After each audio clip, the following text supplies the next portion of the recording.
Nakikita natin ang trabaho ng Pangulo.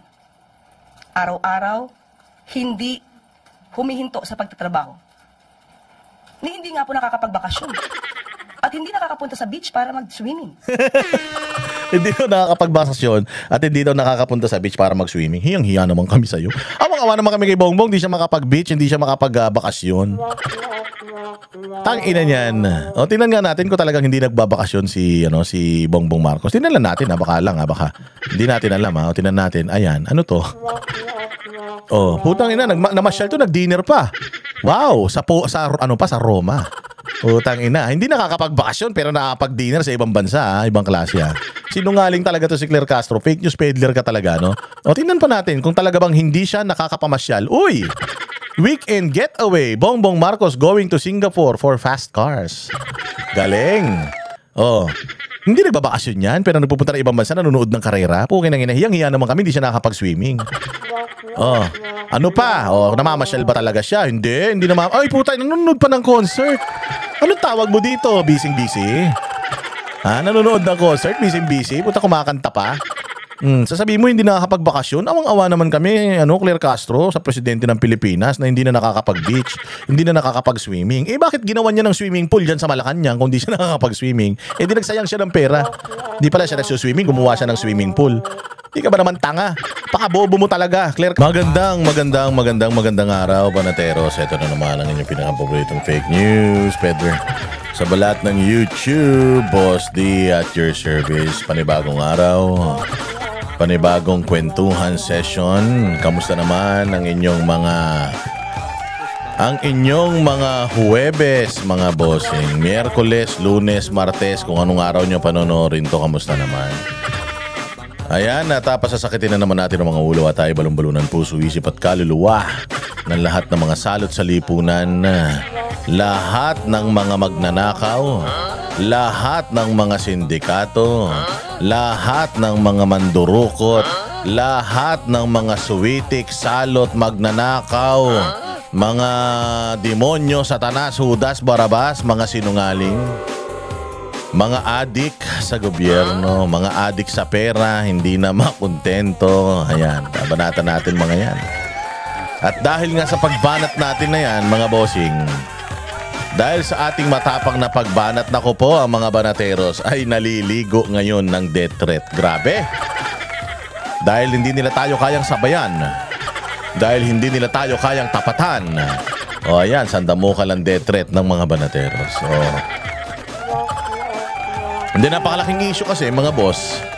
Noong nangyaring pagpatay habang naka-livestream itong isang PDP member na barangay chairman ng diyan sa may Davao del Sur ba yan?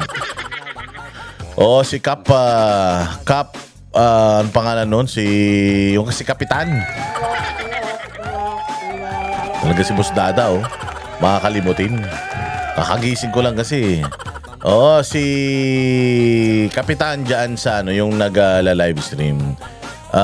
Matindi ito, mga Duterte supporter ito, talagang legit Duterte supporter ito. At dahil nga sa mga nangyayari kaliwat kanan na mga pagnanakaw sa bayang Pilipinas, naging advokasya niya na isiwalat ang lahat ng mga nakikita niya na mga irregularidad sa kanyang nasasakupan, kanyang ini-expose yung mga sindikato dyan sa kanyang probinsya, barangay, sa kanilang syudad. Ini-expose niya yung involvement ng mga kapulisan sa mga maling gawain ng mayor. At saka yung mga corruption, yung mga nakikita niya mga overpriced na mga projects, mga insertion sa kanilang lalawigan. Meron pa siyang isang in-expose na stoplight daw, 20 milyones. 20 million stoplight, sabi niya nung ni-research daw niya, pinakamahal 5 milyon, 3 milyon lang daw, ganyan. Pinakamahal na yung 5 milyon, baka yung 5 milyon pagka yun ang binili mo, baka may kasama ng CCTV yun. Tapos yung 5 milyon na yun siguro, baka solar pa yun. O basta high-end yung 5 million. So sabi niya parang mga 3 million, so 20 million. So magkano na kaagad ang katkong nila? Isang stoplight na. So yun yung mga klase ng mga ng mga expose niya. And it cost him his life, mga bossing. Nakakalungkot dahil ikaw na law-abiding citizen, ikaw na ine-expose mo yung mga katiwalian, ikaw pa yung namatay, ikaw pa yung nagbuwis ng buhay dahil sa iyong pagiging tapat. Yan po ang kapalit ng pagiging tapat sa Pilipinas. One of the reason why dito sa Pilipinas wala nang masyadong tapat. Lahat puros mga kawatan na, lahat puros magnanakaw, lahat puro kasapakat. Kasi nga kapag ikaw ay gumagawa ng matino dito sa Pilipinas, ayaw na ayaw nila yan. Lalong-lalo na yung mga magnanakaw sa gobyerno, ayaw na ayaw nila yan. Gusto nila kasapakat ka nila. Gusto nila kakampi ka nila. Gusto nila sama-sama kayong magnakaw sa taong bayan. Kaya makikita mo, di ba? Yung mga matitino magtrabaho sa Pilipinas, ayan, nandiyan dyan si Cheese Escudero, nandiyan dyan sila Bongo, nandiyan dyan sila Bato. Nakita mo yung mga binabanatan nila sila Marcoleta, yung may mga demanda ngayon. Diba? Sila yung mga nag-expose ng katiwalian. Yan, si Villanueva, siya nag-expose ng katiwalian ni Zaldico. Diyan sa laptop deals ng Department of Education. O kita nyo, lahat sila kinakasuhan. O sino pa? O ito si Inday Sara. O si Pangulong Duterte lumaban sa katiwalian. Si Pastor Apollo Kibuloy na lumaban sa katiwalian. Nasaan sila ngayon? Sila ang ginigipit ng gobyerno. Diba? O kaya ngayon dito sa Pilipinas, yung trend, it's either kalabanin mo sila, makulong ka o mamatay ka, o kakampi mo sila, yumaman ka pa. O, so yung iba ngayon, ganun ang ginagawa. Instead na kalabanin sila, gawin na lang nating kakampi, yumaman pa tayo. Ganun ang nangyayari. Kaya ayan, kasi matindi talaga, malaki ang sindikato sa gobyerno. Napakalaki ng sindikato sa gobyerno. Ito na nga, mamaya ipapakita ko sa inyo yung latest na video ni Zaldico patungkol sa mga scam at mga, sabi ko nga sa inyo, di ba? Yung flood control project, it's just the tip of the iceberg. Napakaliit pa niyan. Pag pinagsama-sama mo lahat ng mga kontrata, lahat ng mga pinagkakagastusan sa Pilipinas, pag kinumpute nyo yun, kung gaano karami yung eksaktong napupunta doon sa proyekto versus sa proyekto at sa kontrata versus doon sa binubulsa ng mga proponents ng mga ng mga proyekto na yan at mga kontrata na yan, maniwala kayo. Magugulat kayo, baka 3/4 ng pera ng gobyerno napupunta sa pagnanakaw. Magugulat kayo. Bakit? Bakit ko nasabi yan? Tanungin nyo sarili nyo, sa loob ng 3 taon. Sa loob ng 3 taon, yung budget ng 2024 at 2025, hindi, 2025 at 2026 O, yung budget na yan ng 25-26, tandaan ninyo tumaas po ng halos 100% yung budget natin. So, yung budget natin, mga bossing, before, naglalaro lang sa close to 4 trillion to 4 trillion lang. Pero ngayon, ang budget natin close to 7 trillion na. So, almost 100% yung itinaas. Tanungin ninyo sarili nyo. Anong nakikita nyo na pagbabago sa bayang Pilipinas bukod sa pabulok ng pabulok ng pabulok, padumi ng padumi ng padumi, paadik ng paadik ng paadik, at payaman ng payaman yung mga nasa pamahalaan? Tanungin nyo sarili nyo. Nagsasabi ba tayo ng totoo rito? Na ang balateros ba ay basta na lang banat ng banat nang wala namang pinaghuhugutan? Kayo mismo, tanungin nyo sarili nyo. Kasi nga, vox populi tayo eh. Oo, ibig sabihin, boses ng taong bayan. Ano ba ako, personal, bilang isang normal na mamamayang Pilipino, pag lumabas ako, hindi ako safe. Nakita nyo ngayon, ang daming mga riding in tandem, ang daming mantakin mo pati yung nakita kong balita noong nakaraan, gasoline boy binaril. Tragis yan. Gasoline boy binaril. Sandamukal ang holdapan ngayon. Sandamukal ang mga tutukan ngayon. Sandamukal ang mga nagkalat na ba? Akala ko ba naghigpit ito si Bongbong Marcos sa mga loose firearms? Natatandaan nyo? Nagsabi siya na maghihigpit sa loose firearms. Noong mga panahon na tinatrabaho nila si Pastor Apollo Kibuloy, yun yung nila. Yun yung sinabi nila na maghihigpit sila sa loose firearms. Kaya ang ginawa ng simbahan sa pamunuan ng KOJC, yung mga members nila na may mga baril, again, mga legal na baril ito dahil may nagga-gunsport sila, mga shooting, firing. Oo. Inano nila, sinurrender nila yung mga baril nila sa otoridad kahit na may mga papeles yun. Kahit na karapatan nilang magkaroon nun. Binili nila yung mga baril na yun. Legal yung mga baril na yun. Merong mga dokumento, papeles yung mga baril na yun. Pero isinuko nila para wala kayong masisilip sa amin. No? Kaya ayun, nung nagpunta sila sa KOJC compound, wala silang nakita kahit isang anino ng doon, illegal dyan sa compound ni Pastor Apollo Kibuloy. So sabi ni Bongbong Marcos, ano daw yan? Maghihigpit daw siya sa baril, di ba? O crackdown daw sa mga loose firearms. Putang ina, ba't ang daming holdapan? Ang daming barilan, sandamukal. O kita ninyo itong kapitan diyan sa Davao. O ano nangyari sa kanya habang nagla-livestream mismo sa loob ng bakuran niya, pinasok siya para barilin. Grabe na ngayon ang nangyayari sa Pilipinas. Yan ang dapat na pinofocus nitong PNP, AFP, lalo na ng gobyerno. Habang binabanatan niya yung mayor. Hindi naman niya binabanatan yung mayor dahil kalaban niya, hindi niya kalaban ng mayor. Bakit? Kasi nga ang buhay ng isang barangay nasa mayor. Kaya lang kung ikaw barangay ka, tapos sumusunod ka sa korupsyon, barangay ka, tapos nakikita mo na yung nasa paligid mo, yung mga namumuno, puros mga magnanakaw, matutuwa ka ba? Bilang isang tatay ng barangay, dapat huwag kang pumayag sa mga masasamang gawain, sa korupsyon, lalong-lalo na dahil kada korupsyon, kada ibinubulsa ng mga mayor na yan, ng mga gobernador, congressman, senador at ng presidente ng Pilipinas, bawat binubulsa nila, ninanakawan nila kayong mga Pilipino ng serbisyo. Kaya tayo nagsasalita. O kita ninyo, itong kapitan na ito na matuwid, kapitan na sinisilip lahat ng mga kabulastugan sa kanyang lugar, anong naging kapalit ng kanyang pagiging tapat sa kanyang sinumpaang tungkulin? Namatay siya. Ngayon, kaming mga banateros, may mga ganyan din. Kaliwat kanan ang mga death threat namin. Kagabi, tumawag sa akin si Sir Jack na panghihinaan na siya ng loob dahil tumawag yung isa sa kanyang malapit na kamag-anak at sinabi na, oy, may usap-usapan dito sa amin na mukhang itong tao na ito ay may kinalaman or merong kilala sa underworld.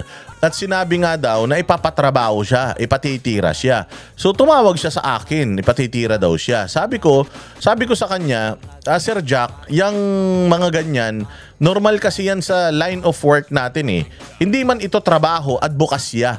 O sa ating advokasya, normal na marami tayo talagang masasagasaan. Nakita nyo naman, pinatawag pa nga tayo sa Congress para imbestigahan.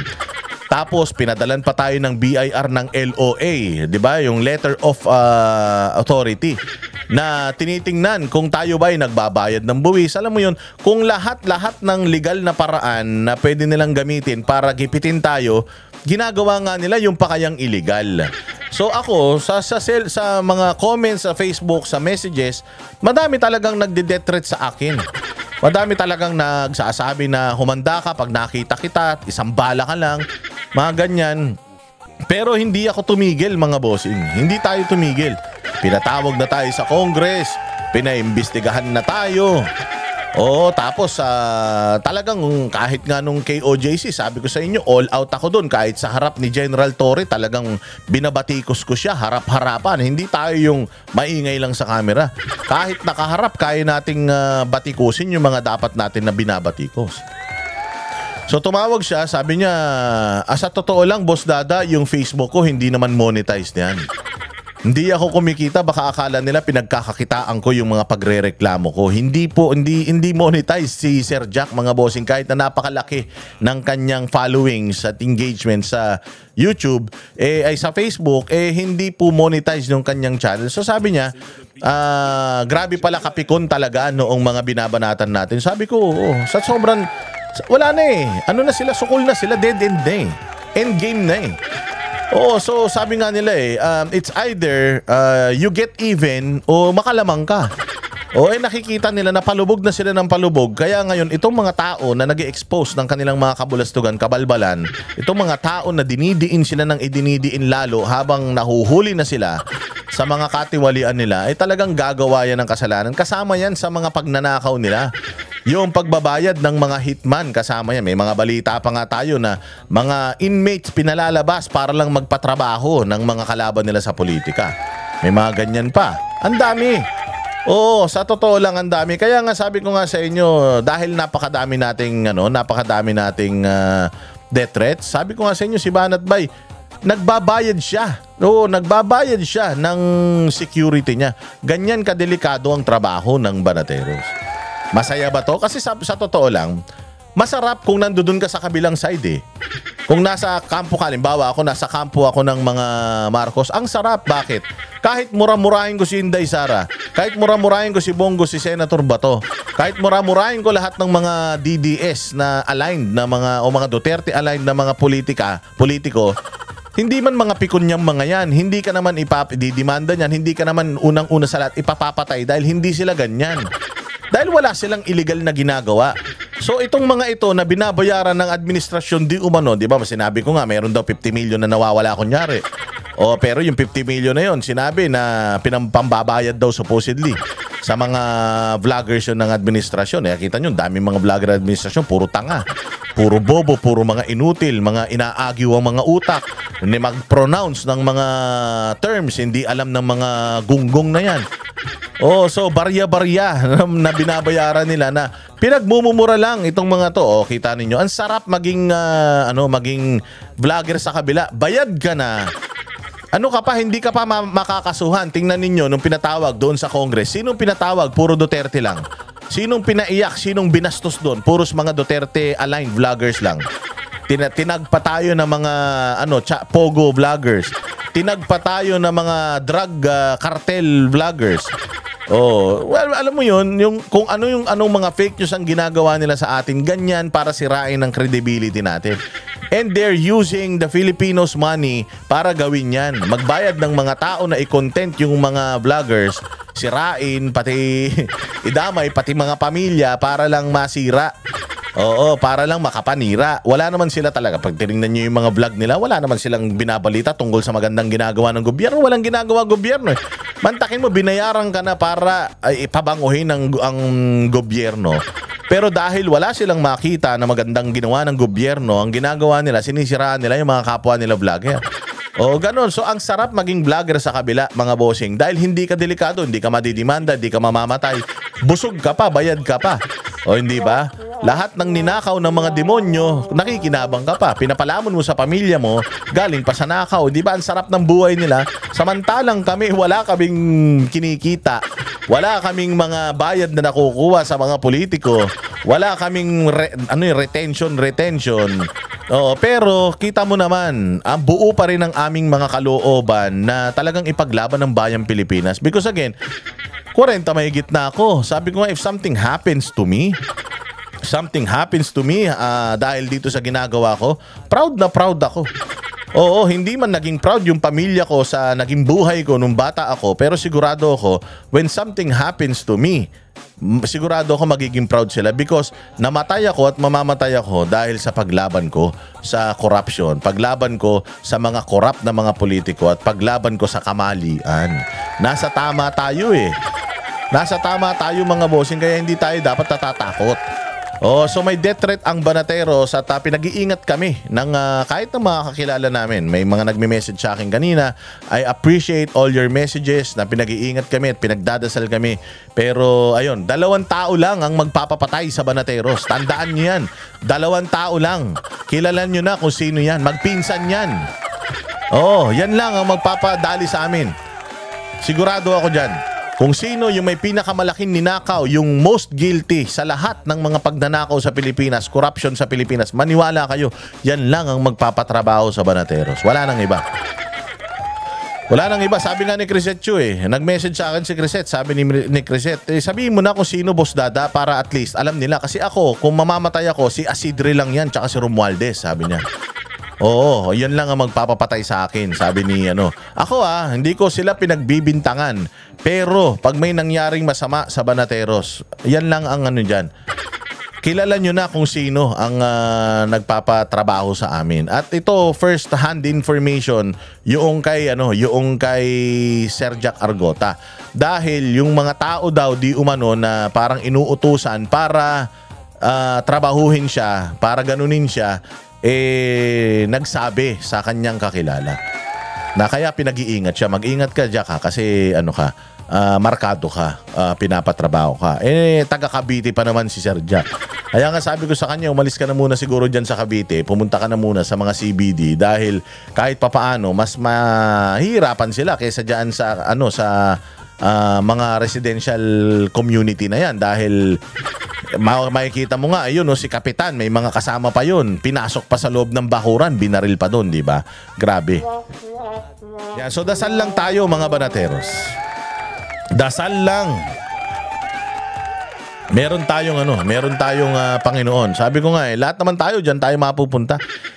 Hiram lang natin ang buhay natin sa Panginoon. Kung hanggang kailan na lang tayo nandirito, okay lang 'yan. Basta Panginoon na ang bahala sa atin. At least ang ginawa natin habang tayo nabubuhay makabuluhan. Kesa naman matagal kang mabuhay.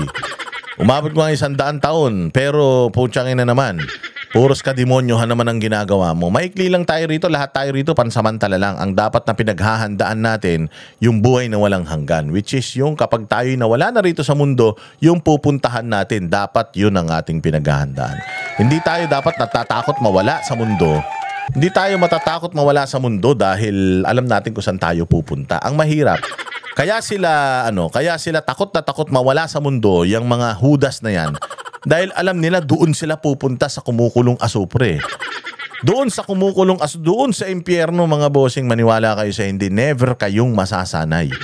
Never kayong masasanay sa paso. Parang lagi kayong pinapaso miya't maya na hindi nawawala yung sakit. Eternal yun habang panahon na sinusunog ka ron. At yung sakit na yun, hindi ka masasanay. Yung sakit na yun, hindi ka magiging manhid.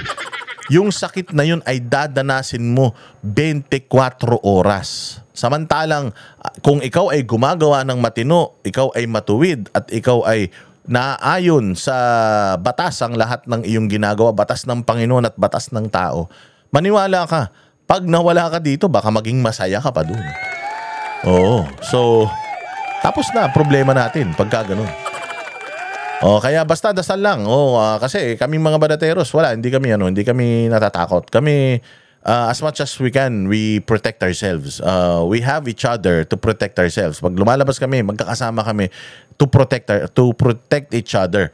Ganun ang Banateros, para kaming pamilya. Hindi kami basta-basta magpapatalo sa mga 'yan. Papalag tayo diyan. Hindi tayo Tayo pa ba? Lumaki tayo sa kalsada mga bossing. Sabi ko nga sa inyo, bata pa ako, hinubog na ako ng panahon dyan. Bata pa ako. Kumbaga parang sabi ko, hinubog ako ng Panginoon at ng panahon para sa trabaho na ito at hindi tayo titigil. Kahit saan tayo makarating, buhay man ang kapalit basta para sa bayang Pilipinas. Si Pangulong Duterte nga nagsakripisyo ng kanyang kalayaan para lang sa inyo, para lang magkaroon tayo ng maayos na Pilipinas tayo pa kaya, hindi ba? So, ganun din. Basta alam natin, nasa tama tayo. Alam natin, nasa Panginoon tayo. Alam natin na tayo'y bumabatikos lamang sa mga mali. At nais lang natin na ituwid nila yung kanilang pagkakamali. Nandoon lang tayo. Hindi tayo binabayaran para sirain si ganito, sirain si ganyan. Hindi. Hindi. Basta nasa tama ka, kakampi kita. Pero pag nasa mali ka, kahit sino ka pa, talagang yari ka sa Banateros. At simulan na natin mga bossing yung ating palatuntunan. Medyo napahaba na naman yung ating litanya kasi nga nauuso yung mga ganyang patayan, nauuso yung sobrang violence na naman. Nakikita natin na yung gobyerno mukhang walang ginagawa. Nakafocus lang sila doon sa pagtatanggol sa kanilang mga sarili, hindi na sila nagsisipagtrabaho.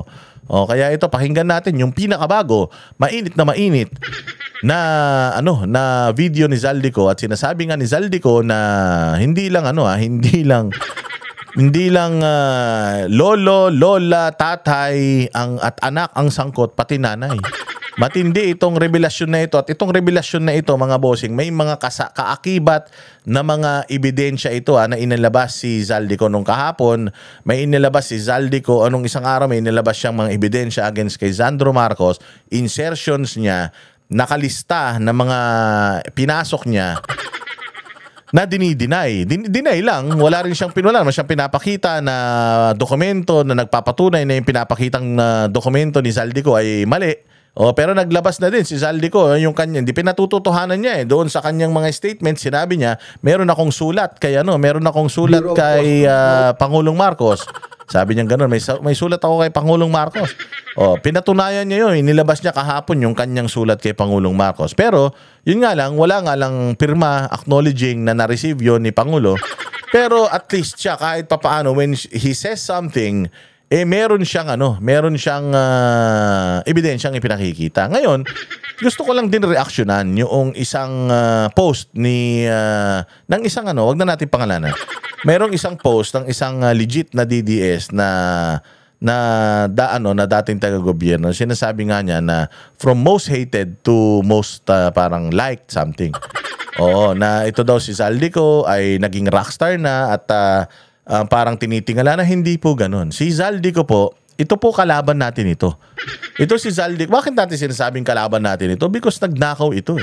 Inabuso nito ang kanyang kapangyarihan. Nagpagamit siya sa kanyang mga amo para ubusin, limasin ang pera ng taong bayan, mga boss. So ako, naniniwala ako na si Zaldico is also guilty of whatever corruptions ang iniskim nila. Damay siya. Pero ang masasabi ko is hindi siya most guilty. Ibig sabihin, hindi siya yung pinaka-mastermind nito. At kung si Zaldico lang ng si Zaldico ang ipapako natin sa krus, hindi natin ma-identify kung sino yung mga amo niya, walang mangyayari. Kasi wala na siya, tapos yung mga amo niya nandiyan pa rin sa posisyon, hahanap lang yan ng paraan kung paano sila ulit makakapagnakaw. Tandaan mo 2.5 taon na lang silang maninilbihan. So they will make money. They will make the most money sa lahat ng mga proyekto ng gobyerno kapag pinabayaan natin na makatakas yung 2 amo nito. So kailangan wag natin pabayaan yun. So bagamat tayo ay natutuwa sa mga revelasyon ni Zaldico, hindi natin siya inaabsuelto sa lahat ng mga kasalanan niya dito sa Pilipinas. Dahil yes, hindi siya ang most guilty, pero hindi siya santo. Hindi siya bayani.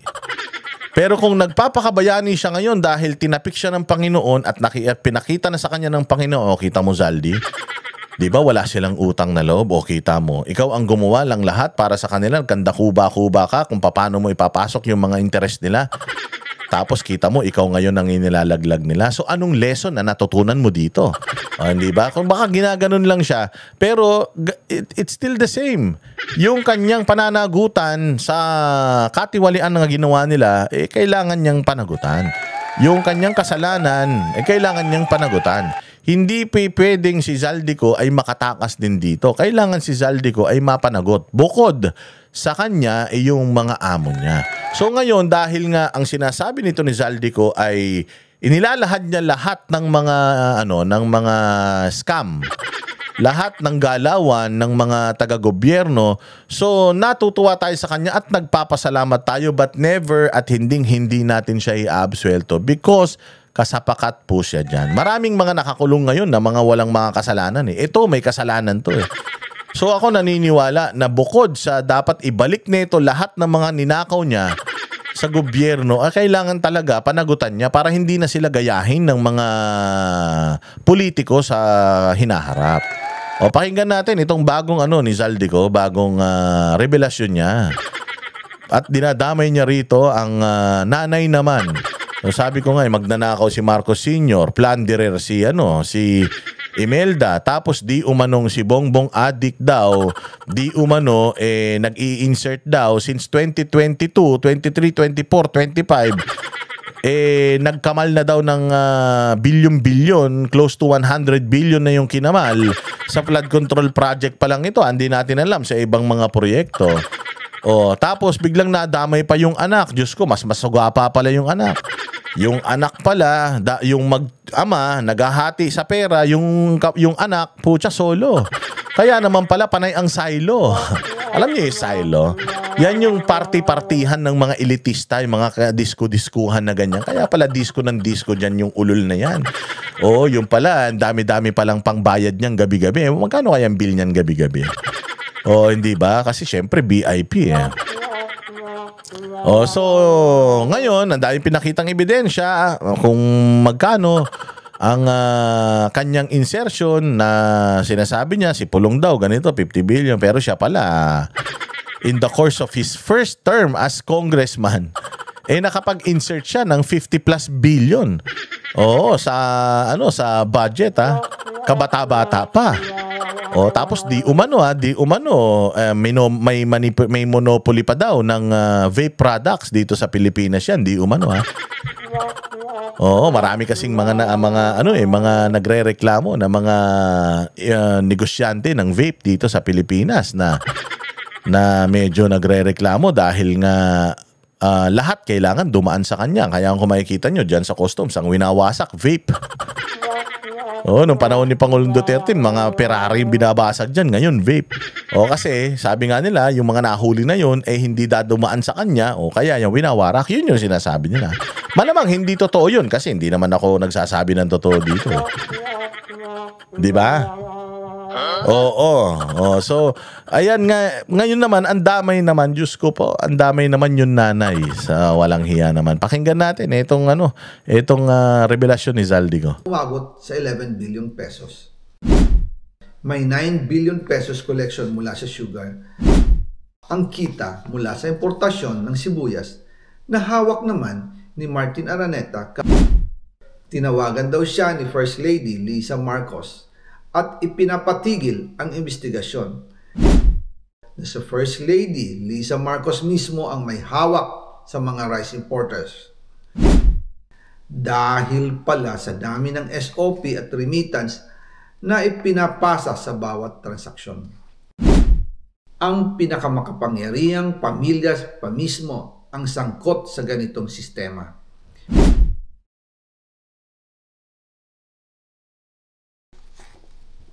Ngayon naman po, tungkol sa kampanya nitong 2025 elections, nagkwento sa akin si dating Speaker Martin Romualdez. Kinausap daw siya ni PBBM sa Tacloban para tumulong sa gastusin ng mga kandidato mula national hanggang local candidates. Ang sagot ni Speaker, naibigay na niya ang SOP collections sa Bureau of Customs na umabot sa 11 billion pesos. Dagdag pa dyan, may 9 billion pesos collection mula sa sugar na ayon mismo sa kanya ay pinaghahatian lang ng 5 kumpanya para makontrol nila ang presyo ng asukal sa merkado. At iba pa ang kita mula sa importasyon ng sibuyas na hawak naman ni Martin Araneta, kapatid ni First Lady Lisa Araneta Marcos. Kung matatandaan ninyo, noong 2022, nagkaroon po ng investigasyon sa Kamara na pinangungunahan ni Congressman Toto Swansing. Yan ito totoo to Nagkaroon ng investigasyon diyan.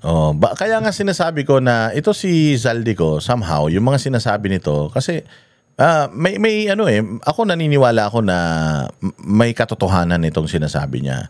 Kasi nangyari. Nagkaroon talaga ng investigasyon tungkol diyan. Natatandaan niyo sino pa nagpasabog ng mga pangalan na yan? Ang nagpasabog ng mga pangalan na yan, si Rapi Tulfo. Si Rapi Tulfo nagpalabas ng pangalan na Michael Ma.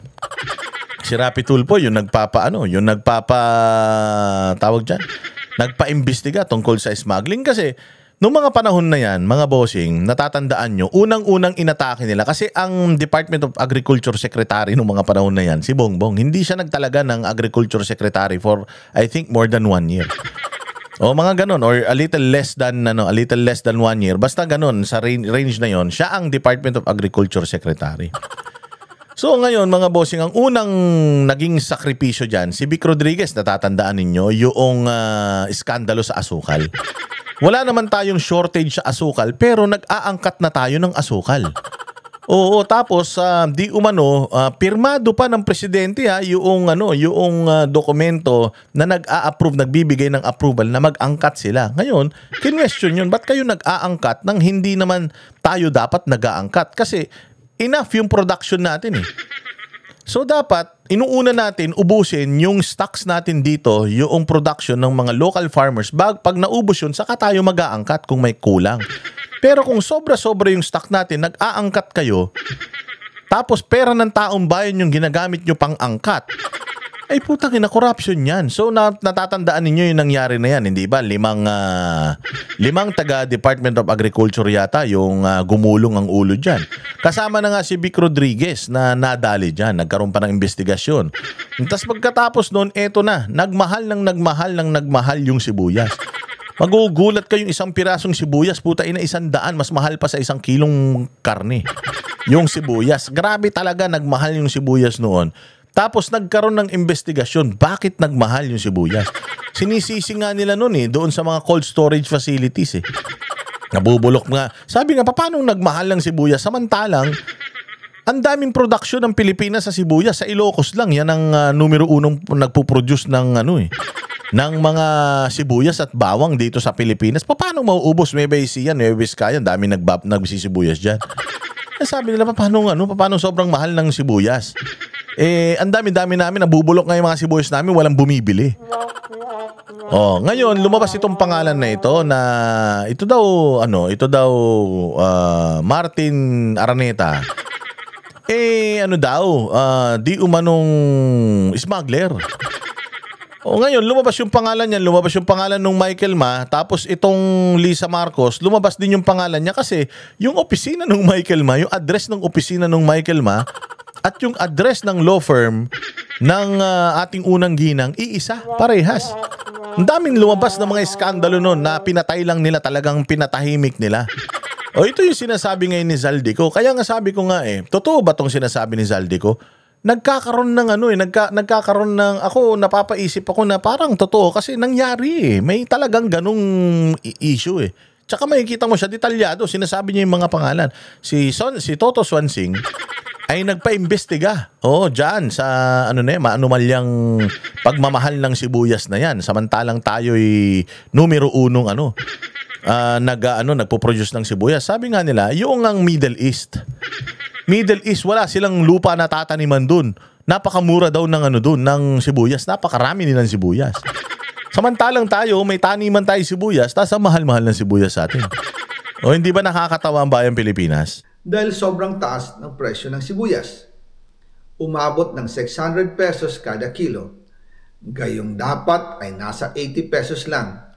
Doon lumabas ang pangalan ni Martin Araneta bilang isa sa mga nasa likod ng kontrol sa importasyon ng sibuyas. Pero hindi po natuloy ang investigasyon.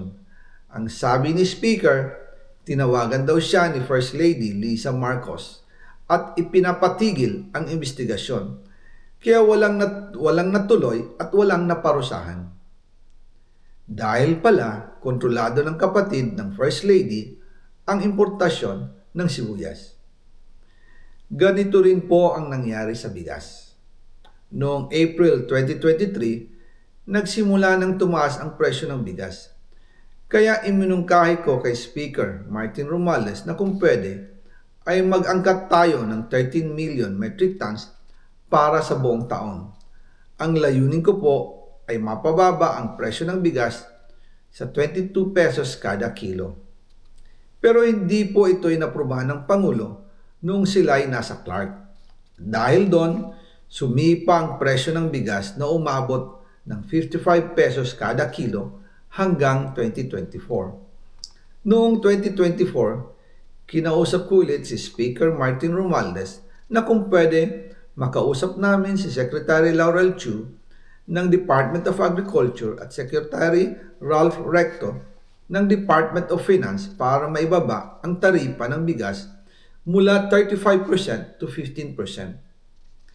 Sinabi ko kay Speaker Martin Romualdez na kung pababayaan natin ang patuloy ng pagtaas ng presyo ng bigas at umabot ito sa 60 pesos kada kilo, siguradong magagalit na ang taong bayan.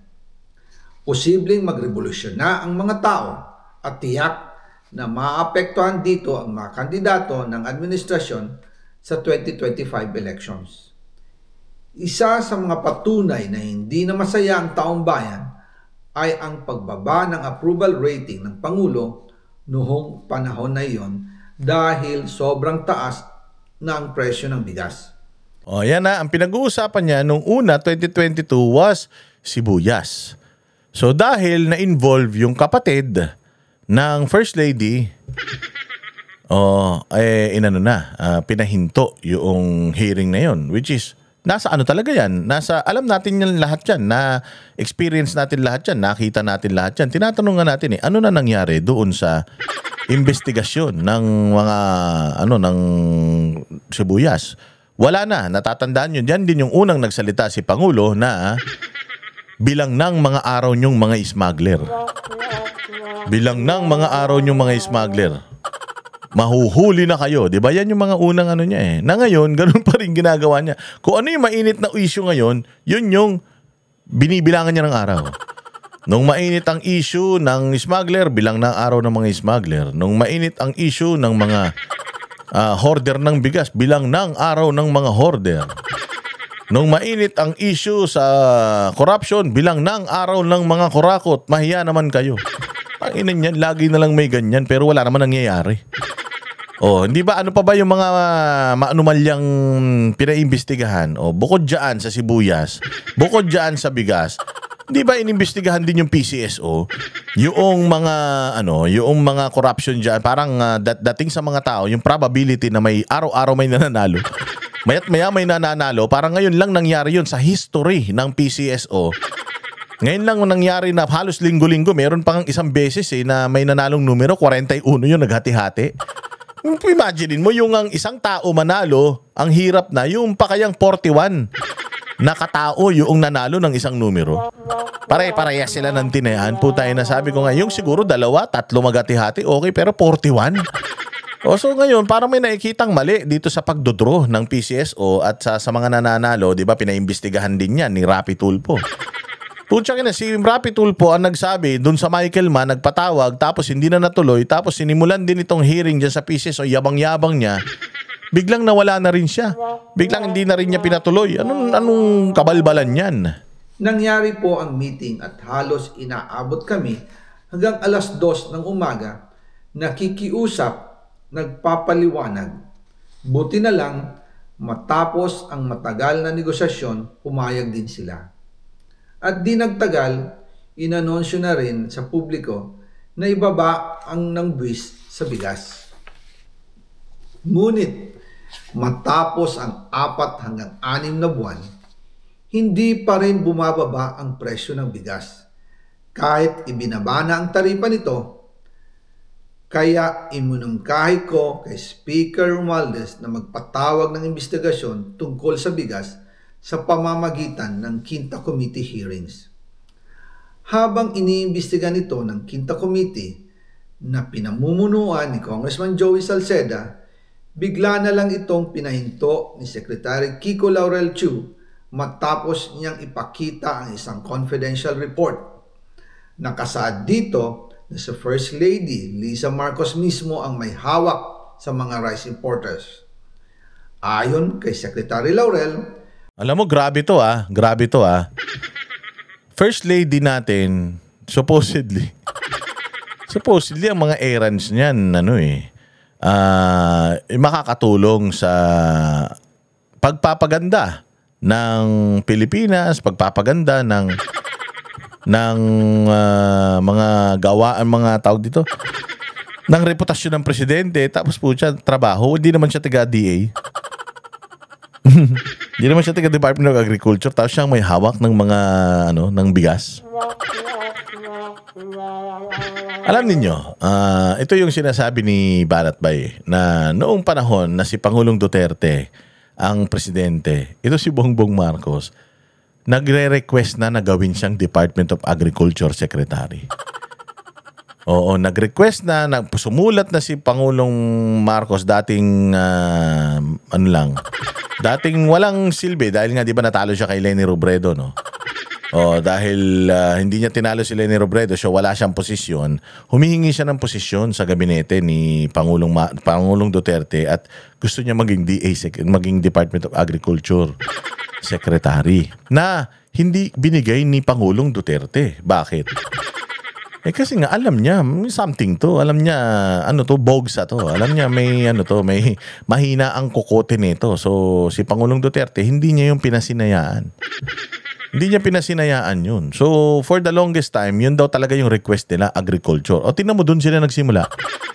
Doon nagsimula actually yung kung titingnan ninyo yung chain ng corruption nitong pamilya na to, doon nagsimula yan sa Department of Agriculture. Nakita nila, malaki kita pero mas malaki kita sa flood control. Putay na na-realize nila, teka, tayo na dati nakapokus tayo sa di ba, isang taon sila yung hindi sila naglagay ng DA secretary. Nakita nila, siguro, yung katulad din sinasabi nito sa Zaldico, let's assume, totoo to, tinitira nila agriculture. Sabi nila, tangina, ang dami nating ginagawa rito Tayo ang nagtatrabaho Pucha, ganito lang kinikita natin. Nakita nila yung budget ng DPWH, putang laki-laki. Tapos nakita nila, pucha, flood control, solid. Uy, grabe, ganito pala rin. Yun, palagay ko, doon na sila nag-focus. Hindi na sila nag-focus masyado sa smuggling. Kaya nakita nyo ngayon mga bossing, yung natin, yung mga presyo ng bilihin, especially yung bigas tsaka yung mga sibuyas na yan, wala na nagmahal. Wala nang sumobrang mahal na sibuyas at tsaka yung bigas, nanatili na siya dun sa mahal na presyo niya noon pa. Hindi na gumalaw yun, wala na naging problema doon. Tinan mo kung ano na naging problema, yung flood control na. Bakit? Kasi doon na sila nakapokus pero itong sinasabi na to ni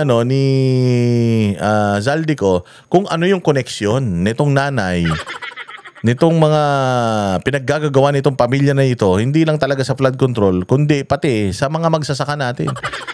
Nilulunod na nga yung mga magsasaka. Diyos ko po, pinagkakakitaan pa. Ito, according to Zaldico. Bahala kayo, maniniwala kay Zaldico, hindi ako. Nilalabas ko lang kung ano yung sinasabi ni Zaldico. Tsaka binabalikan ko lang yung mga issues before. Kasi nga, matagal na tayo nagvo-vlog. Yung mga panahon na yan, sinisita natin yung pamahalaan patungkol sa sobrang mahal na presyo ng mga bilihin na yan. And then, sinasabi ni Zaldico ngayon, so kung babalikan mo, nga, totoo. Hindi gawa-gawa itong istorya na ito. Maaapektuhan daw ang First Lady kung itutuloy ang investigasyon. Dahil kasama raw nila sa Vietnam visit ang ilang importer ng bigas. At nag-dinner pa raw sila roon. At noong araw din yun, tumawag si Congressman Sandro Marcos kay Speaker Romualdez upang ipatigil ang House investigations tungkol sa bigas as instructed ng Pangulo. Magkasama kami ni Speaker Martin Romualdez nang tumawag si Congressman Sandro Marcos. Dumating din si Secretary Laurel Chu sa Manila Polo Townhouse at doon siya pinagalitan ni Speaker dahil inilabas niya ang confidential report na nagdidiin sa First Lady sa issue ng rice smuggling. Humihingi ng paumanhin si Secretary Laurel Chu at sinabi niyang, pasensya na, masyado akong naive. Doon namin naintindihan kung bakit. Kung napansin nyo, wala na si hindi na, alam ko hindi na si Laurel ang DA secretary ngayon. Parang alam ko nag-resign siya, di ba? Kasi may courtesy resignation sila pinagagagawa noon sa lahat ng mga cabinet officials. Tapos isa siya sa mga nag-resign na hindi na yata siya naibalik miski ako, nakita ko po naman ganito yung sitwasyon. Parang ako yung gagamitin. Parang ako yung parang katulad ni Zaldico. Parang ako yung baka pagdating sa dulo, ako pa yung ipakulong ng mga ito. Mag-ingat kayo Kayo mga head ng mga ahensya ng gobyerno. At alam nyo na kumikita sa inyo itong pamilya na ito, humanda kayo. Pag pumutok yung mga issue na yan, putang ina, kayo may kasalanan. Walang ibang may kasalanan kundi kayo. Ang gagawin nitong pamilya na to, iiwas nila yung mga sarili nila. Nakikita nyo si dating Solgen na yung dating Solgen. Hindi, COA chief na dating Solgen ni Pangulong Duterte. Tingnan nyo umalis. Bakit? Nag-resign. Kasi nga, nagkaroon ng bagyo sa Bulacan. Putang ina, nagpunta sa Singapore. Nagpunta sa Singapore. Ngayon ang tanong, ano ba to? State visit ba ito? Sinong gumastos ng kanyang pag-alis papunta na Singapore? Taong bayan ba o sariling pera niya? So nung nakita yun ni dating Solgen na naging COA chief, sabi niya, putsang ina, yari ako dito. Tangina ako mag-audit dito sa tao na ito, mukhang magpapasarap lang ito sa buhay. Putya, yari ako, baka lalabas pa sa susunod. Ako pa ang nagtatago ng yaman, ako pa ang korap. Ako duduktorin ko pa yung COA audit ng mga yan. Kaya wag na nag-resign yun. Ang daming nag-resign. Na mga matitino na mga tao ni Pangulong Duterte nagsipag-resign kasi nakita nila putang ina, delikado to. Mantakin mo bumabagyo, nagpupunta sa ibang bansa, nanonood ng karera. Ito si Laurel, di ko alam kung nagbitiw na siya sa kanyang posisyon pero alam ko isa to sa mga nag-resign noon. Kahit ibinabana ang import tax ng bigas mula 35% to 15%, ay hindi pa rin bumababa ang presyo sa merkado dahil pala sa dami ng SOP at remittance na ipinapasa sa bawat transaksyon. Dagdag pa po, maraming importers ng isda ang nagre-reklamo dahil kontrolado ito ng kaunting kumpanya lamang. Wala naman daw tax sa importation tuwing lean season, pero kahit ganoon, hindi pa rin sila nabibigyan ng permit to import. Ang mga kaunting kumpanya na ito lang ang nabibigyang permit to import. Dahil dito, kontrolado din ang presyo ng isda. At ito din ang dahilan kung bakit mataas ang presyo ng galunggong. Mga kababayan, hindi dapat naghihirap ang Pilipinas. Hindi dapat ganito kamahal ang mga pangunahing bilihin tulad ng bigas. At higit sa lahat, hindi dapat nagugutom ang mga Pilipino. Wala silang malasakit sa taong bayan, lalo na sa mga mahihirap. Inaabuso ang kapangyarihan. Kasama ka dyan nun Ba't kayo ka na nagsasalita tungkol dyan dahil tinrider ka na?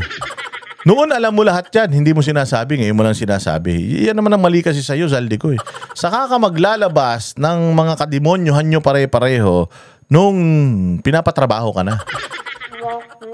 Yan tayo kaya sa susunod yung mga ngayon na gusto nang magsalita na kayo ngayon pa lang, hindi yung saka pa lang kayo magsasalita kapag sukol na kayo. Walang forever sa pagnanakaw, walang forever sa posisyon. Tandaan ninyo si Inday Sarang magiging presidente sa 2028 at pag naging presidente yan, putang ina, habulin kayo lahat niyan. Hindi kayo makakalusot. So ngayon pa lang, sinasabi ko na sa inyo, bumaliktad na kayo. Kung may nalalaman kayo, ngayon pa lang, ilabas nyo na. Dahil kapag lumabas yan, pagkatapos ng administrasyon na ito, maniwala kayo. Putangin na, yari kayo. Ngayon pa lang, ilabas nyo na. Kaya ito si Zaldico, yung kanyang credibility, kina-question. Kasi alam niya itong mga ito since 2022 Tapos ngayon lang siya maglalabas. Tapos sasabihin nyo na absuelto siya, sasabihin nyo rockstar siya, sasabihin nyo siya ang bagong bayani. Nag-post ako noon. Zaldico is a hero. Pero puta sarcastic 'yun. Hindi totoo 'yun. Baka gamitin 'yun sa gamitin 'yun against me. I-quote nyo ako doon Alam nyo naman ako, napakatarantado ko sa social media. Wala akong sinabi matino dyan. Ngayon itong si Zaldico, kaya yan, sinasabi nga nila na binabasa, hindi daw sincere, yung credibility kasi binabasa. Tanga, sa dami ba ng impormasyon na yan, masasaulo mo ba lahat yan? Magkwentuhan kayong dalawa, tanong mo sa kanya tungkol yan, alam niya kung anong sasagot niya sigurado. Nila sinusulat lang niya, binabasa niya para detalyado. Hindi ba sa Senado ganyan, yung mga resource person? Mas gusto nila na kung ano yung kanilang sinumpaang salaysay, yun yung mismong babasahin nila, walang labis, walang kulang. So ganito din ang ginagawa rito ni Zaldico. Binabasa niya para hindi siya malito, para yung istorya sunod-sunod at mas maintindihan ninyo, hindi sabog-sabog katulad ni mag-speech ni BBM na walang natatapos na sentence. Hindi ba? Nagiging negosyo ang pera ng taong bayan. Masakit man tanggapin, pero ito ang katotohanan. Ang pinakamakapangyarihang pamilya pa mismo ang sangkot sa ganitong sistema. Mula sa Pangulo, First Lady, hanggang sa anak Sila mismo ang nagtatakda, kumukontrol, at nakikinabang sa mga transaksyon dapat sanay para sa kapakanan ng sambayanan. Yan na nga yung sinasabi natin mga bossing ha. Itong mga revelasyon ni Zaldico ngayon. Ako somehow naniniwala ako, bagamat hindi ko siya inaabsuelto sa mga kasalanang ginawa niya. Pero itong mga sinasabi niya na ito, talagang sa loob ng 3 taon, lumabas talaga itong mga issue na to. Ngayon lang nagkakaroon ng pangalan, sino yung mga main players dito sa mga iskandalo na ito dahil inilabas niya na. Ngayon makikita ninyo, yung itsura ni Zaldico ngayon, nakikita nyo na medyo kalmado na siya, hindi katulad nung una na parang putang ina, kala mo, na kalbo na sa problema. Kasi ang hirap talaga nitong sitwasyon ni Zaldico. Nagtatago ka sa ibang bansa na kahit alam naman natin na kahit sa ang lupalop ng mundo may Pilipino, tapos itong mga OFW at mga migrant na mga Filipino sa abroad, mga maka-Duterte yan. So pag ito si Zaldico, kahit na nasa ibang bansa siya, nahihirapan siya, hindi siya makalabas, hindi siya hindi siya makakilos, kasi nga, delikado para sa kanya dahil ang daming galit sa kanya na Pilipino. Pero sa ngayon, palagay ko sa ngayon, the reason why ito si Zaldico medyo naging maalwan na yung itsura niya, somehow, nakikita niya na may kakampi na siya kahit papaano Kasi noon, yung mga tinuturing niya na kakampi niya, kasi kaaway niya na buong Duterte crowd noon, nakikita niya ngayon yung mga dati niyang kakampi lang naman niya yung mga kasama niyang nagnakaw Oo, nung yun lang yung mga kakampi niya, medyo hirap siya.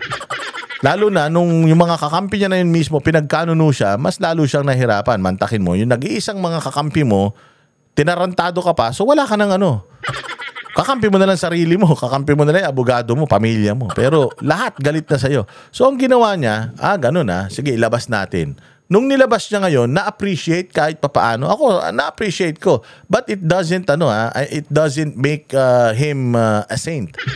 Oo, na-appreciate ko yung ginagawa niya, na-appreciate ko yung mga revelations niya, and gusto ko mag-focus tayo doon sa mga revelations niya, yung mga binabanggit niyang instances, mga pangalan, mag-focus tayo dyan, dapat iniimbestigahan natin yan. Ito si Zaldico, palagay ko, kung nasa man siyang bansa, nandoon ngayon, pag lumabas yan siya, palagay ko baka pa yan baka yakapin pa yan ng mga Pilipino na makakakita sa kanya. Kaya makikita mo si Zaldico kahit papaano, umalwan-alwan na itsura niya, palagay ko nakakalabas na yan. Palagay ko nakakapunta na yan ng McDonald's, ganyan, nakikita niya pag nakita na siya ng mga Pilipino, baka kinukongratulate na siya. Huwag ka mag-alala sir, itatago ka namin. Ganyan pa naman yung mga Pilipino, no? Huwag mag-alala sir. Kita mo si Harry Roque, di ba?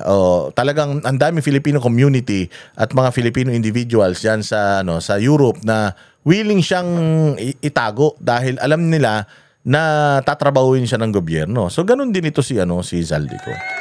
Sa nakikita ko na palagay ko sa bagamat kawatan ito, palagay ko mas tanggap na siya ngayon ng mga tao sa ibang bansa, and kung siya nga, totoo nga na meron na siyang foreign passport at hindi, kahit nakanselahin mo yung passport niya, meron na siyang foreign passport kasi yun na yung umuugong-ugong before.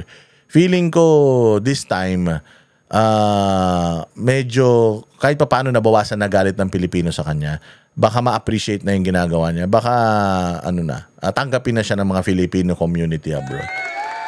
But again, I'm not advocating na iabsuelto natin ito. He still needs to answer sa lahat ng mga kasalanan na ginawa niya sa bayang Pilipinas. At kung maaari lang, Zaldico, isoli mo na yung mga ari-arian na ninakaw mo at saka yung mga pera na ninakaw mo. Ito, sabi ni ni BBM. Ito ang sagot ni BBM sa kanyang talumpati diyan sa mga patutsyada ni Zaldico. Ito patuloy sa aking pagre-report sa inyo tungkol sa mga development sa mga kaso na hinggil doon sa mga flood control project. At i-report ko po na ngayong araw yung AMLAC, yung Anti-Money Laundering Council, nakakuha na po ng 2 freeze order. This brings the total amount of assets frozen to about 12 billion pesos. Kasama po dito ang mga air asset ni Zaldico, ang value mga 4 billion, At bukod pa ron, meron po tayong nakuhang 3,566 na bank account, 198 insurance policies, 247 motor vehicles, 178 real properties, 16 na... Okay yan maganda yan. Maganda yan para malimitahan kasi ganito ginagawa nila, no? Maraming pera si Zaldico. Para malimitahan yung kilos ni Zaldico, pati yung kanyang pagdidepensa sa sarili, gigipitin nila. O siguro in the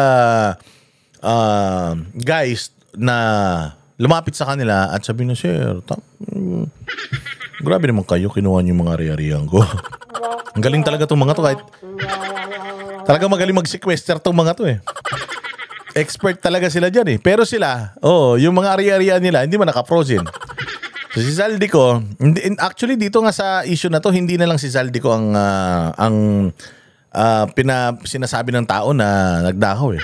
Pati si Romualdez, pati siya. Pero si Zaldico lang ang pinifreeze nila assets. Sabi ko sa inyo, weaponizing the agencies of the government para sa mga kalaban nila. So, if i-freeze nila lahat yan, which is dapat lang naman, sabi ko nga sa inyo, si Zaldico ay hindi naman santo yan. If and I know na nagnakaw talaga siya sa taong bayan, so it's just right na i-freeze yung mga assets na yan. Kaya lang, ang tanong, baka pag finilize yung mga assets na yan, makuha nyo rin. Kayo rin ang kaya sa inyo rin bumagsak yung mga assets na yan. Ganun din. Pero dapat para patas tayo, since you're advocating fairness, sana i-finilize mo na din yung asset ng pinsan mo. I-finilize mo na rin yung assets ng anak mo at saka ng asawa mo. I-freeze nyo lahat ng assets para patas kayo. Mas pare-parehas kayong patunayan sa isa't isa na hindi kayo mga magnanakaw. E-wallet account at saka air asset na frozen na. Umpisa lang po ito. Mas marami pong asset ay mafo-frozen para maibalik ang pera ng tao sa kanila. Ito po yung... Paano babalik yan sa amin, Aber? Pakipaliwanag nga kung paano yun babalik sa amin. Ano ba yan? Kukunin yan, ibibenta, tapos papipilahin nyo kami sa EDSA para bigyan kami ng pera? Ganun ba yun? Paano nyo ibabalik sa amin yan? Paki-explain. Tangina yung mga ganyan, style bulok yan eh. Kunyari may ibabalik sa amin. Pero, pucha, sa inyo pa rin. Aming pangako that the money of the people will be given back to the people. Paano? Paano? Bigay ko na yung GCash ko. Kahit yung isang eroplano lang ni Zaldico mapunta sa akin, okay na. I-share ko naman yung blessing na yan. Meron din pong development, yung ICI at saka ang DPWH, magsusumite po ng ebidensya sa ombudsman and magrekomenda sila ng kaso ng plunder, anti-graft, bribery, conflict of interest sa 8 congressman na may-ari ng mga construction company. Sus! Kaya na tinignan namin yung listahan ng mga congressman na yun. Wala yung mga malalaking pangalan. Wala si Dong Gonzales. Wala si Plato ng Bulacan. Yung Plato. Isa yun sa mga nagpa-impeach kay BP Sara. Putragis yan. Ang daming proyekto niyan dyan sa Santa Maria, Bulacan. Puro pangalan niya yung mga nakalagay doon. Pag tinignan mo sino yung construction firm, Plato. Sila din. Putsang na, conflict of interest. Bawal nga yun eh. Pero sila yung mga contractor. Wala si Dong Gonzales. Wala pa si Rod Gutierrez. Yung One Rider Party List. Yung tatay ng contractor din ng gobyerno. Bilyon-bilyon din yung kontrata daw na nakuha niyan sa gobyerno. Tapos hindi kasama dun. At ito pa, matindi. Sa mga congressman na yan, hindi pa rin kasama si Zaldico. Si Zaldico pala kasama. Si Romualdez, hindi pa rin kasama dyan. Diyos ko po. Style nyo bulok kayo, magpinsang kayo talaga eh. May proyekto sa DPWH. Lastly, meron po akong ibabanggit sa inyo. Dinapitan po kami ng abogado ni Zaldico. Nako, yan pa isa. May ebidensya ka dyan. CCTV. Text. Kasi sabi ko nga sa inyo, paano ako maniniwala sa isang taong di umano adik? Yung ating nga niya na nagsasalita sa Iglesia ni Cristo, di niya makilala eh. Sigurado ka ba na yung lumapit sa iyo, yung abogado? Baka mamaya multo yan ha. Kasi dinidinay yan ng abogado ni Zaldico. Ba't ako lalapit sa kanila?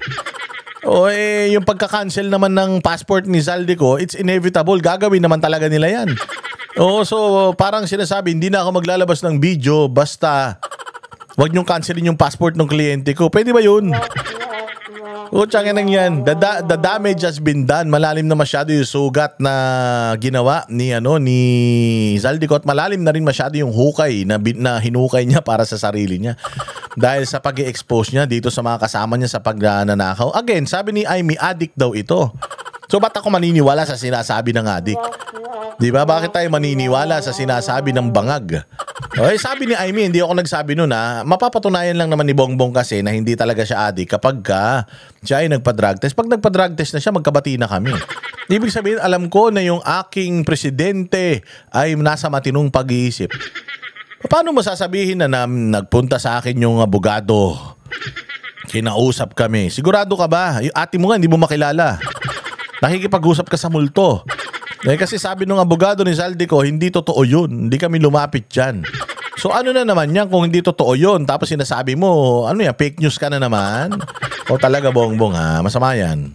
At nagtatangkang mag-blackmail na kung hindi po namin kakanselihin daw ang passport niya, hindi na raw siya maglalabas ng video. I do not negotiate with criminals. Oo nga naman, ang kriminal, hindi may ikipag-negotiate sa kriminal yan. Usually, ang kriminal, yung kapwa niya kriminal, pinapaligpit niya yan. Para siya na lang ang nag-iisang kriminal, ganun. Pero di ko sinasabing kriminal siya. Sinasabi ko lang na ganun ang galawan ng mga kriminal. Pero he does not negotiate with criminals. Bakit, sir? Guilty na ba si Zaldico? Ano na ba? Kasi magiging kriminal ka lang kapag sinabi na ng korte na kriminal ka. So kung ikaw inaakusahan mo si Zaldico na kriminal, pwede ka na rin ba naming akusahan na kriminal? Kasi mukhang hindi naman yata bawal yun. Kasi kayo, kaya nyo mag-akusa kahit sino. Pero pagka kayo ang aakusahan, ididimanda nyo. Wag ganun. Dapat patas, sir, patas. Kahit maglabas ka na ng video ng lahat ng kasinungalingan mo na pag-destabilize sa gobyerno, gusto kong malaman mo, Zaldi, makakansela pa rin ang passport mo. Hindi ka na makakatakas sa hustisya. Yan, palakpakan natin si Pangulo. Galing-galing ng Pangulo natin. Ang galing-galing ng Pangulo natin. Ngayon, ito, pakinggan naman natin mga boss. Itong statement naman ni VP Sara patungkol sa mga issues na na kinakaharap ng bayan natin. Ayan, sige, play natin 'to Napakaganda ng mga balita ngayon. My take on the demand to take a drug test for a government official, for all government officials, especially the president. Nakatali yun sa kanyang oath. When he took the oath as president, he said there that I consecrate myself to the service of the nation.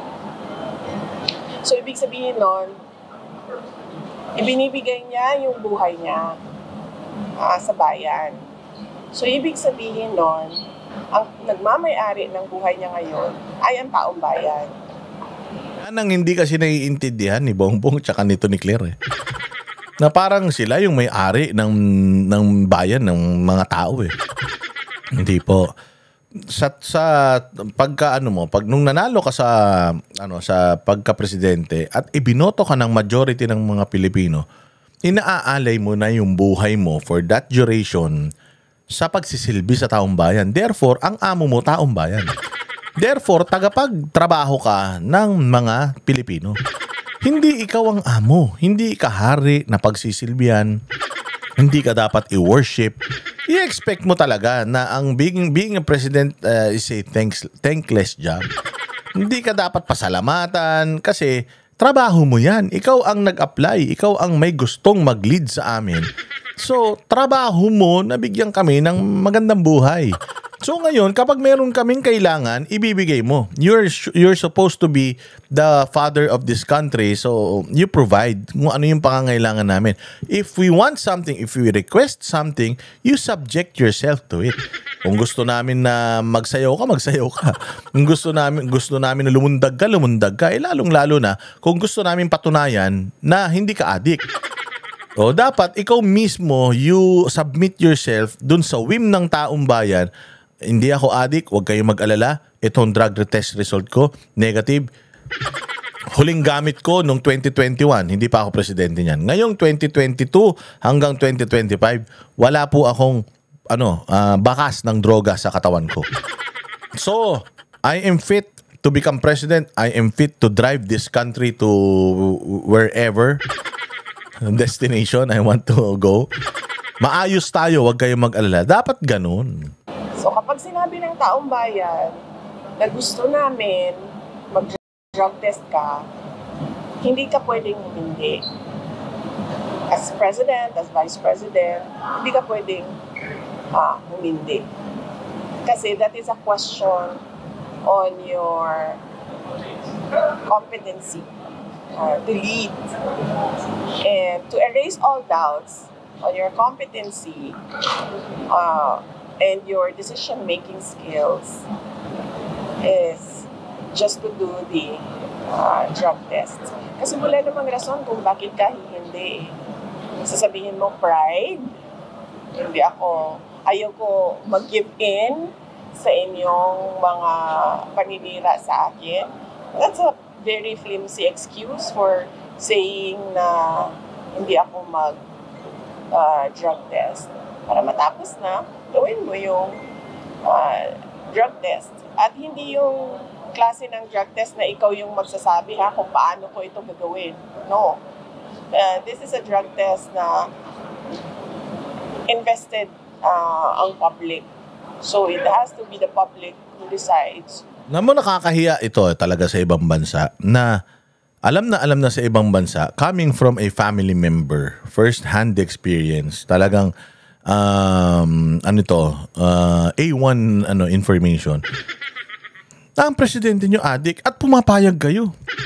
Lalo na sa mga military and police, pumapayag kayo na adik ang presidente nyo ngayon. Dapat kasama nyo ang taong bayan na mag-request sa kanya nun.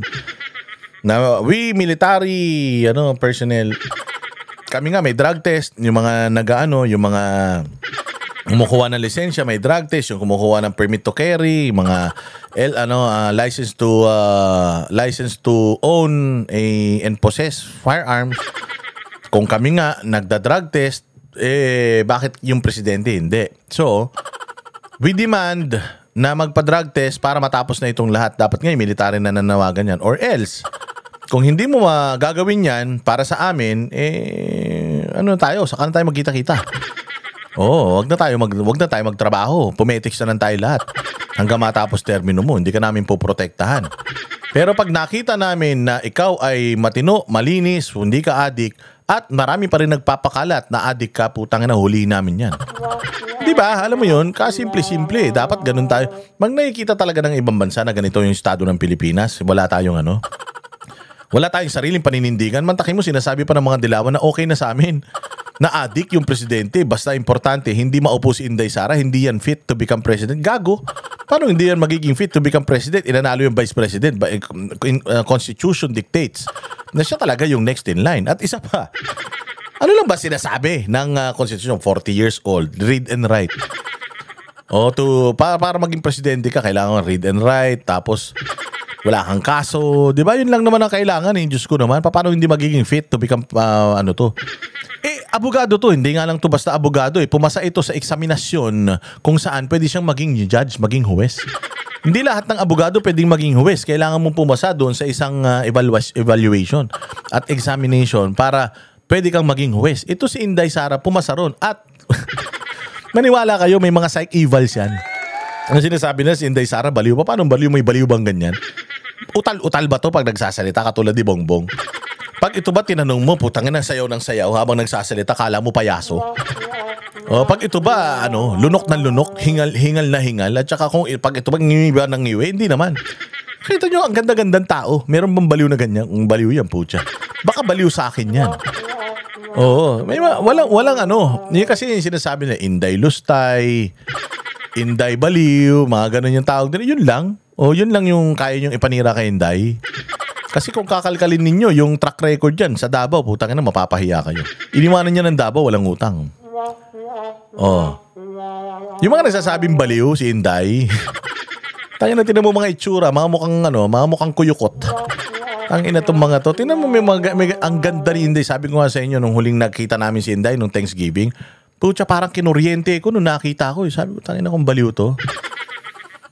Talagang hindi ka maniniwala ng baliw. Ang tino eh. Oo, sabi niya, very poised. Sabi niya, Boss Dada, ang pogi mo. Alam mo, sa totoo lang, Boss Dada, hindi na ako makatulog kakaisip sa'yo, ganyan. Nasa katinuan ito si Inday Sara. Kasi, pucha, sino nagsasabing baliw siya? Mga doktor ba kayo? PhD ba kayo? Mga ano ba kayo? Mga psychiatrist ba kayo? Psychologist ba kayo? Hindi naman.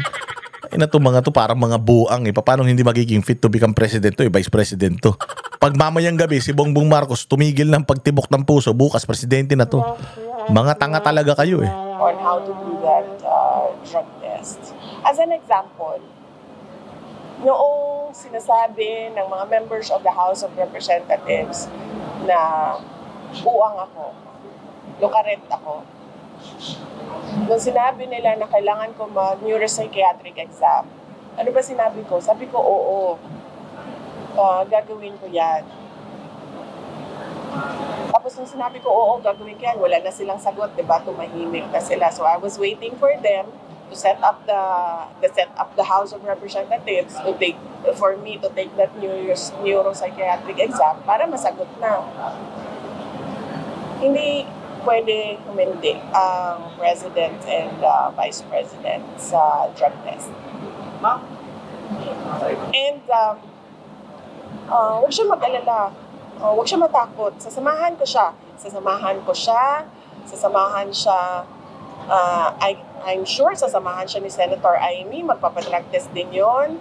Ako, kahit na konti na lang yung naiwan sa buhok ko, sige, magpapadrug test din ako. Huwag siyang matakot. Kasi para sa bayan naman yun eh. Hindi na... Oo nga. Huwag ka matakot, Bongbong. Putang ina, nagpatuli ka nga. Hindi ka natakot. Di ba? Tuli ka na ba?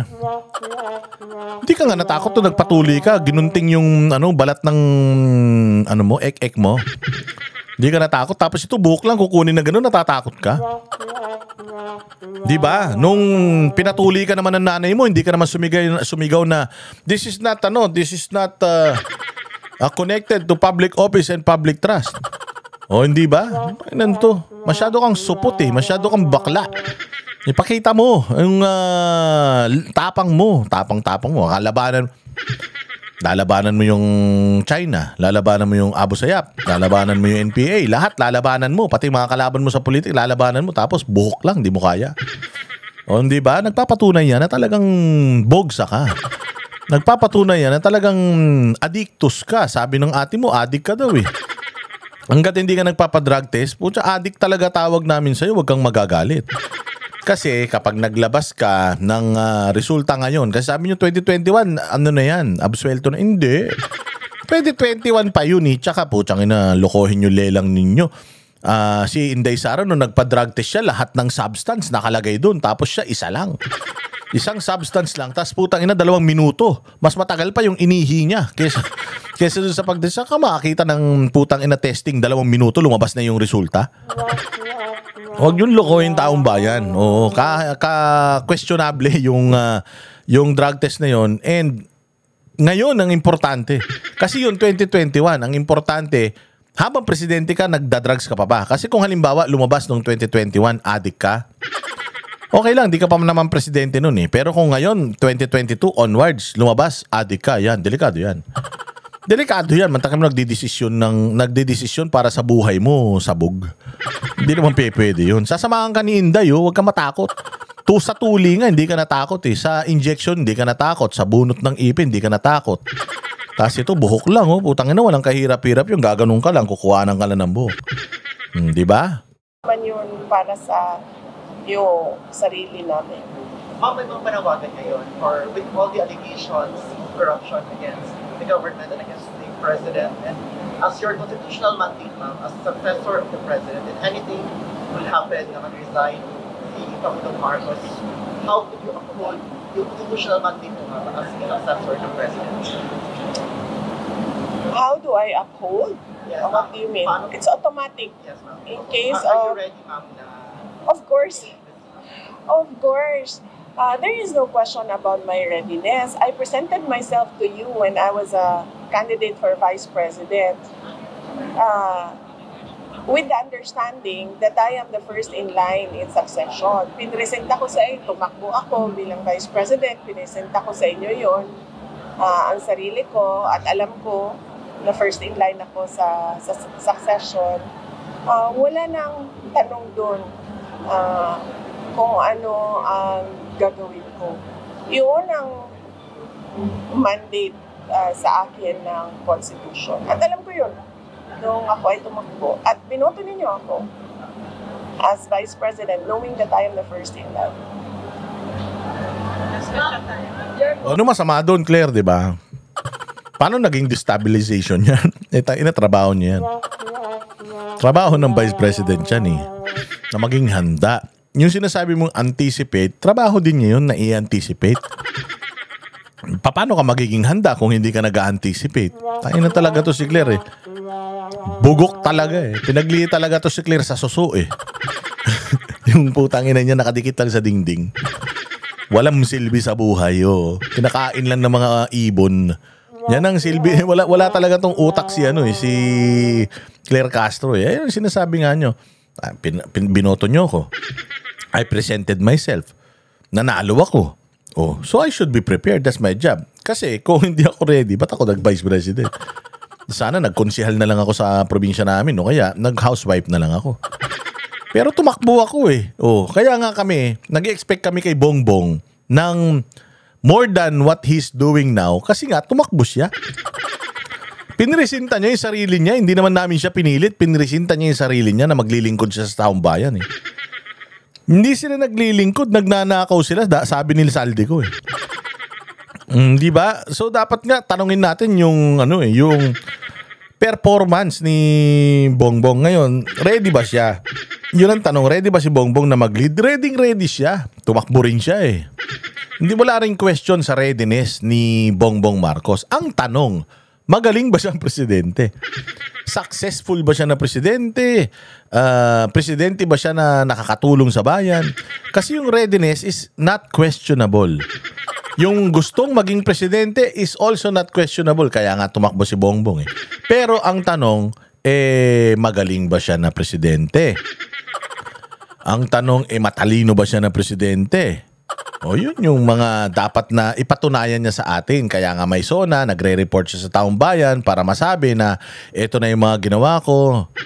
O ito yung mga kamangailangan nyo, ito na yung mga ginawa ko, di ba? Walang hiya kayo talaga. Ikaw talaga, Claire Castro, bumalik ka na sa matres ng nanay mo. Palagay ko kulang. Kulang sa development yung utak mo nung nasa matres ka. Di ko alam kung sa matres ka talaga binuo o sa bahay tae. Comment po on Makabayan Vlogs po na hindi lang si BBM ang mag-resign, kayo din po and then establish a transition council. Your comment? Ang sa akin, I have an oath as Vice President. And I said in my oath to preserve and defend the Constitution. So yan yung trabaho ko. Any extra constitutional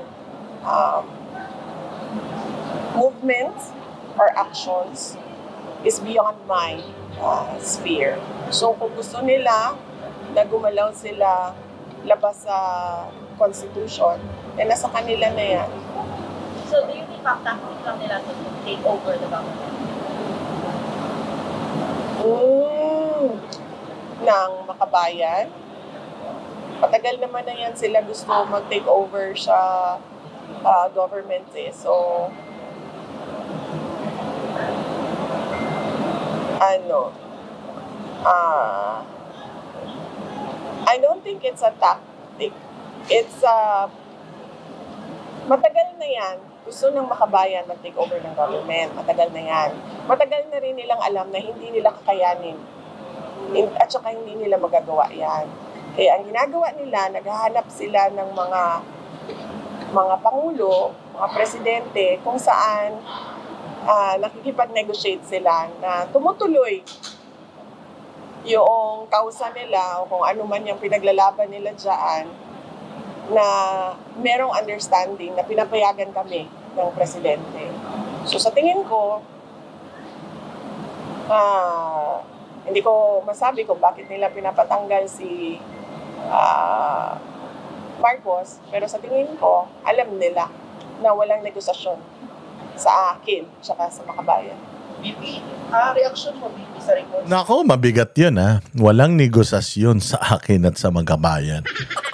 So when, it's a declaration that when Inday Sara is the president or becomes the president of the country, kayong Makabayan kayo, putang ina nyo, ubos kayo. Kaya double time sila. Double time sila. Kahit si Leila de Lima gusto na tumakbo presidente. Si Risa Ontiveros gusto na tumakbo vice president o presidente. Ang Makabayan Black talagang pinapaimbestigahan na lahat. At ang gusto nila mag-resign pati si Inday Sara. Hindi ba? Kasi nga alam nila na when I am president, there is no negotiation. Putang ina ninyo. It's my way or the highway. Babalik kayo sa gobyerno o uubusin ko lahi ninyo. Doon lang ang pupuntahan ninyo sa impyerno o babalik kayo sa gobyerno. Ganun lang yan. Kaya talagang tain-tae itong mga buwaka ng inang mga makakaliwang mga NPA na mga putang inang mga congressman na yan. Dahil si Inday Sara, putang ina talaga. 2.5 years, maniwala kayo, ubos kayo lahat, puking ina nyo. Ngayon, maaaring masarap ang mga buhay ninyo, nakakagala-gala pa kayo, putang ina nyo, sabi ko sa inyo. Pag presidente na si Inday sa 2028, puta, 6 na taon, para na naman kayong mga langgam. At mga surot na titirisin ng gagamitin ang pwersa ng pamahalaan para ubusin kayo lahat. Puta, dapat yan inuubos pera ng militar Diba, bago tayo makipaglaban sa China, dapat yung laban natin dito sa Pilipinas, kalaban to mga NPA na to, dapat manalo muna tayo diba? Hindi nga tayo nananalo sa NPA for the longest time. Gusto pa nating girahin yung China. Unahin natin yung mga NPA na yan. At ito, si Inday Sara, putang ina, wanda kayo talaga. It is a declaration that when she's president, you are done. There's no negotiation, no peace talks. You die or you multiply. If you want to multiply, you go back to supporting the government. But if not, huling Pasko nyo na yan.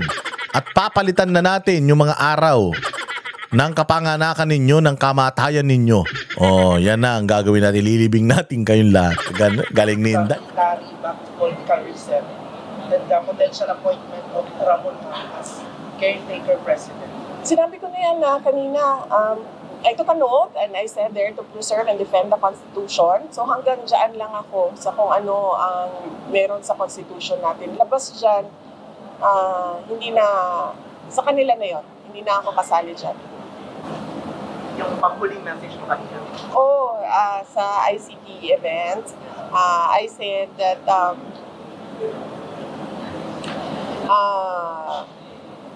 we are behind, no? The Philippines is behind. Ayan. Ano pa ba yun? Meron ako isang gusto pang ipapakita kasi. Ito daw presidente natin ay ready na. Wait lang iano ko lang tong kay Ivan Marina yung tanong niya kay Claire Castro. Pakinggan natin to itong sagot ni Claire Castro sa mga tanong ni Ivan Marina. Mga pabago-bagong statements mula video 1, 2, 3 hanggang 4 and 5. Can you point out? Yun o hindi. But still, sasagot po tayo. At ang nais lang po natin ay tapusin. Sa ngayon po, nakausap po natin ang pamunuan po ng DILG at magbibigay na lamang po sila ng update kapag meron na po. So wala pa pong confirmation, ma'am? Yun po yung ayon sa DILG, hindi natin mako-confirm. Pati sa DFA ay wala pa rin pong confirmation. So magbibigay ng update kapag meron na po. Thank you. Ivan Mayrina, GMA News. Sorry ma'am, balikan ko yung tanong ni Ann kanina. Sabi ninyo, kung siya nga po yun, can you elaborate? Are we expressing doubt that is Zaldico? Yan sinasabi niya kanina na si Zaldico daw, baka hindi daw siya yun. Yung nagsasalita. Kasi doon nagbago yung itsura. Putang ina, hindi siya sigurado kung si Saldi ko yun. Para kasi Bongbong ha. Sabog ka rin ba? Si Bongbong, di niya na makilala si Aimee. Ito, hindi naman makilala si Saldi. Diyos ko po, kung di ka ba naman tanga.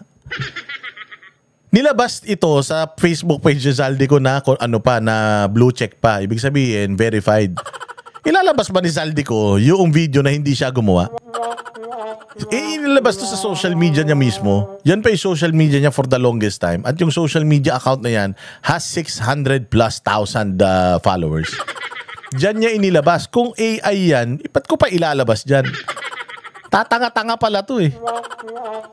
Yun lang pala ang ano ninyo, yun lang pala ang depensa ninyo. AI yan, putanginan yan. Engot talaga eh. Sige. Nakikita po natin ng mga pag-iba-iba ng kanyang mga imahe. Hindi mawawala sa isipan kung siya man yun o hindi. But still, sasagot po tayo. At ang nais lang po natin ay tapusin niya ang kanyang salaysay. Kasi tuwing mapupunan natin ang kanyang mga inconsistencies, nababago rin po ang kanyang statements. Ganun yun. Ganun kasi. Kaya nga malalaman mo na siya talaga yun. Bakit? Hindi AI yun. Kasi kung AI yun, di sana hindi siya nakakasagot sa inyo. So every time na may sagot kayo sa kanya, may sagot din siya sa inyo. It means totoong tao to. Totoo yung ano, kaya nga sabi ko nga kasapakat nyo to, kasabwat nyo to. Alam nito lahat ng karakas ninyo, alam nito lahat ng gawain ninyo. Sa tuwing meron kayong sinisita, nakikita nyo naman na nag-a-adhere siya. Ganun dapat. Kapag meron kang problema sa akin, sasagutin ko yung problema mo. Kayo, hindi kayo sumasagot. Puro kayo deny-deny. Ngayon, nagtatanda na sila. Huwag na muna tayo sumagot. Kasi putang ina to si Saldi ko, lahat ng ano natin, lahat ng counter natin, naka-counter din niya eh.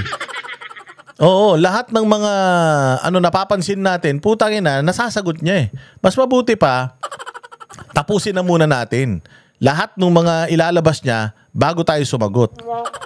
Di natuto kayo. Sagot kasi kayo ng sagot eh. Which is, sa totoo lang naman talaga, kung ako si itong administrasyon, last na ba yan? Kung last na yan, saka na natin sagutin lahat, punto per punto, lahat ng mga sinabi niya. Huwag muna tayo sumagot hanggat hindi natatapos yung video niya. Then, kung lahat na ng akusasyon niya, tapos na yun na yun, di saka natin sasagutin isa't isa. Hindi. Tayo na, meron siyang akusasyon, sasagot kayo kagad, sasagutin niya yung akusasyon nyo. Tapos ngayon, sasabihin nyo, hindi, baka hindi totoo yan. AI siguro yan. Diyos ko po. Takinan yan. Paano ka pa naging eksperto sa dahil nagbabago-bago yung tsura niya? Gago, ikaw nga nagbabago-bago yung tsura mo, di AI ka din.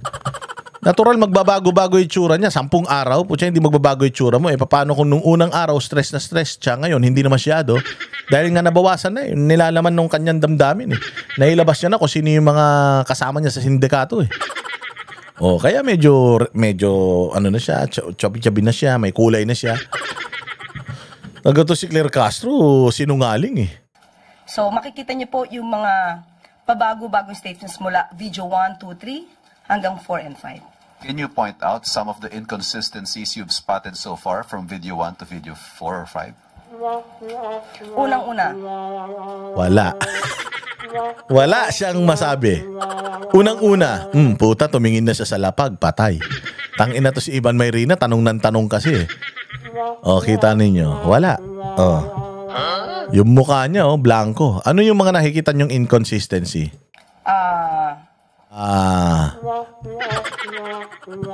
Nga. Sige, gumawa ka istorya. Diyan ka naman magaling. Hindi niya binanggit sa video 1, 2, ang sinasabi. Hindi niya pa sigurado. Ano ba talaga, video 1 o 2? Hindi niya nabanggit sa kanyang video 1, 2. Tangina to, tanga. Boba ka talaga. Taragis ka. Sarap mong kuruti sa singit. To, walang utak ang putya. Sige, transaksyon ng 2022. Maliwanag na ang binanggit niya na nagsimula daw ang kanyang pakikipag-usap di umano. Gago, hindi inconsistency yun. Sige. Kay Secretary Nina Pangandaman, 2024. Ayan. Hindi inconsistencies yun, ma'am. Ang tawag doon, supplemental. Hindi ba si Bernardo, meron na siyang initial affidavit, nagkakaroon siya ng supplemental affidavit, depende sa trip niya. At ino-honor natin yung supplemental affidavit niya na yun. Ito rin, ganun din ang ginagawa nito ni Zaldico. Yung kanyang yung kanyang mga exposés, part per part yun. Yung unang expose niya, sinasagot niya muna yung flood control insertion for 2025 GAA. Yun yung in-expose niya. Yung 2025, kasi yun naman talaga issue natin 2025. Oo, pero tinatanong din siya ng taong bayan. 2025 lang yan? Hindi. Ano 2025? 2023 pa lang. 2022 pa lang, nagbibigay na ako ng payola sa mga yan. Dagdag yun, hindi yun inconsistency. Kapag sinabi mong inconsistency, pinabubulaanan niya yung unang mga sinabi niya. Ay, mali pala yung sinabi ko nung una. Ito pala, hindi. Dagdag. Additional confession. Additional information for your consumption. Hindi yan inconsistency. Wala naman siyang sinabi nung part 1 na binago niya nung part 2, na binago niya nung part 3, na iba na yung sinasabi niya nung part 4. Hindi konektado Nagsimula lang siya sa 2025. Pero dahil putyang ina nyo, madaldal kayo, sige, balikan natin. Actually, sa ganitong araw, eto yung listahan ko. Eto yung mga bagahe. Eto yung mga picture na ano-ano pa. Sabi nyo, wala ko ebidensya. Eto yung mga picture. Sabi nyo, wala ko ebidensya. Eto yung listahan ng insertion. O kinumpirma ni Lacson, meron ngang insertion. Di ba? Ay ngayon, eto yung konfirmasyon. May insertion si Sandro Marcos. Eto yung listahan. Diba? Anong inconsistencies doon? Walang inconsistencies doon, ma'am. Meron mga information na nadadagdagan, pero walang inconsistent puta. Pati ba naman yung salitang inconsistencies, hindi mo kayang ipaliwanag na mayos? So, nung napuna ang mga inconsistencies, nabago ang kwento. So, mas magandang hayaan natin, tapusin niya na muna. Kasi sabi nga natin, tuwing makikita natin ang mga inconsistencies, hindi lang po tayo, pati yung mga ibang mga lawyers, ibang mga eksperto na bumabasa at nadidinig ang kanyang mga sinasabi at napupuna ang inconsistencies. Sus, ginamit pa yung mga lawyer. Ginamit pa yung mga pare-pares kayo mga bugok. Ginagamot nila sa mga susunod na mga videos. Sorry, and what does that have to do with the changes in his appearance, in his hairstyle? Kung isang araw lang itong ginawa, hindi dapat nababago ang itsura. Hindi naman niya sinabi isang araw lang ginawa yan May nagsabi bang isang araw lang niya ginawa yan? Wala nagsabing ganun. Ikaw lang ang nag-a-assume na isang araw niya ginawa yan. Kayo lang nagpo-propaganda na isang araw lang ginawa yan. Hindi, wala man siya sinasabi. Itong video na to ay isang araw ko lang ginaba. Walang ganun. Walang nagsasabi isang araw lang niya ginawa yan. And yung changes of appearance niya shows na hindi talaga isang araw ginawa. Tanga talaga to. Engot ka talaga. Putya, porket parehas ng damit, parehas ng Amerikana, isang araw na ginawa. Claire Castro. So it means, lumalabas. Iba-ibang araw to ginawa. Namin yung gago. Ikaw lang hindi nakakaalam, no? Ikaw lang yung tanga nagsasabing ginawa yan ng isang araw lang. Kami alam namin, kaya nga marami pang parts yan at marami pa yan. Sa susunod naman kasi Zaldico, mag-shoot ka ng ibang Amerikana. Napakaano mo rin kasi. Iba namang kulay ng Amerikana para hindi nalilito si Claire Castro. Tsaka sinabi mo ba na isang araw mo lang ginawa yan? Wala namang ganong usapan. Wala namang umiikot na si Zaldico ginawa ng isang araw yan. Pero alam ko ginawa niya yung video na yan. Siya yan. At malamang ay bumabase sila sa reaksyon ng tao. Ayun nga. Yun nga yung maganda ron. Kasi lagi siyang may sagot sa mga reaksyon ninyo. Ibig sabihin, marami siyang bala. Kaya ngayon gusto niya nang manahimik. Ang sabi pa na nga ni SOJ Rimulya. Hindi ko nababasahin pa rin pakikinggan yung mga yan. Masyado akong busy. Di ba? Ayaw nyo nang panoorin, ayaw nyo nang pakinggan kasi, putyang ina, hindi nyo kayang lusutan. Hindi nyo kayang sagutin. At lahat ng counter nyo, meron siyang counter-attack sa inyo. Kanino kami maniniwala? Sa kanya, actually consistent nga siya kasi lahat ng kanyang mga inilalabas, talagang events na nangyari sa Pilipinas. Sorry, on to my main question. Kahapon po sinagot ni VP Sara Duterte ang tanong kung handa siyang maging Pangulo sakaling magbitiw si Pangulong Marcos. Administrasyon. And those words contribute to the climate of uncertainty and crisis. Kung handa siya, makikita po natin, nag-anticipate siya na mawawala ang Pangulo. Yan po ang balak nila. Yan po ang nasa isip nila. At yan po ang ginagawa nila ngayon. Sorry, ma'am. Sorry, ma'am, last. Ito yung mga nakalista ko sa anong tanong. Aside from resignation calls, there are also talks of succession, talks of a transition council, civilian military junta. Lahat po yan nakaangkla sa pag-question sa fitness to lead ng Pangulo. Direct question, ma'am, is the President fit to lead and is he in control? Tinatanong pa po ba yan? Of course.